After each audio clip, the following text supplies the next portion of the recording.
Everyone knows this story. A woman caught in adultery. Pharisees with stones. Jesus kneeling in the dirt. The accusers leave one by one. Jesus forgives her.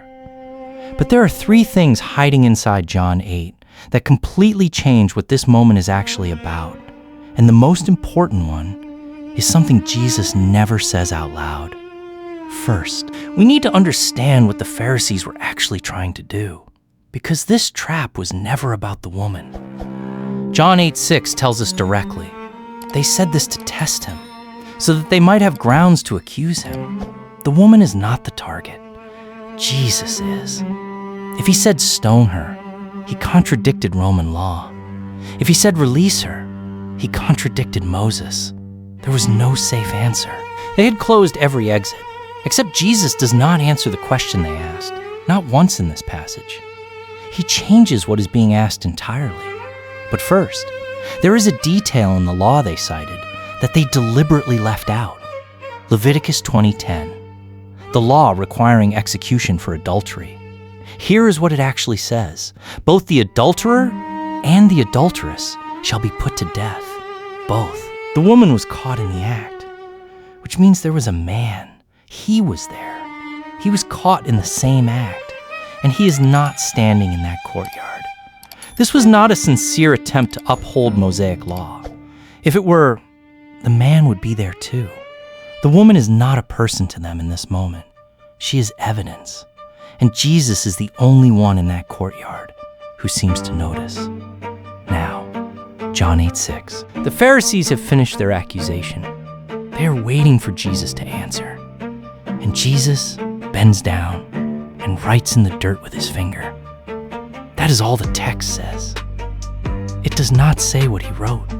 For 2,000 years, this silence has been one of the most debated details in the entire New Testament. Whatever he wrote, it was enough to make every accuser leave. Verse 9. They went out one by one, beginning with the oldest. The oldest left first, which suggests the oldest had the most to hide. The text never tells us what that was. The silence is not an accident. It is a choice, and it forces every reader for 2,000 years to sit in the same uncertainty the accuser sat in that day. Then Jesus stands and says one sentence. Let him who is without sin among you be the first to throw a stone at her. Then he bends back down and writes in the dirt again. He does not say the law is wrong. He does not say she is innocent. He simply changes who is on trial. One sentence. And suddenly every man holding a stone has to make a private decision about his own record. Not out loud. Not in front of anyone.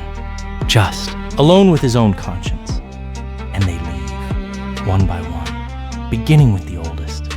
Jesus does not watch them go. He is writing in the dirt.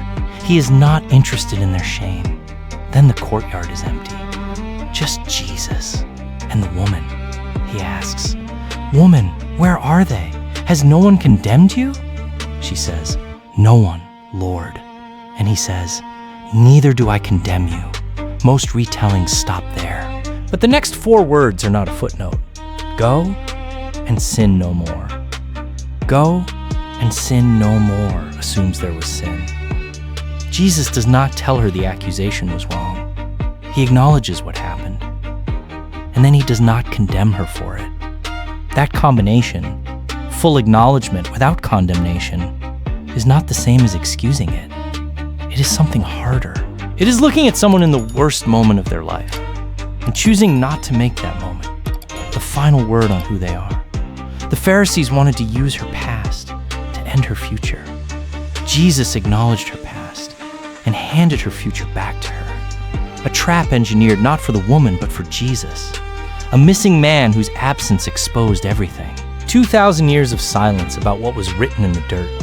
A single sentence that changed who was on trial. And an ending that holds full acknowledgement and full release in the same breath.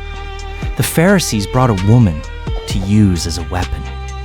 Jesus saw a person, and everything that follows in those few verses flows from that single difference.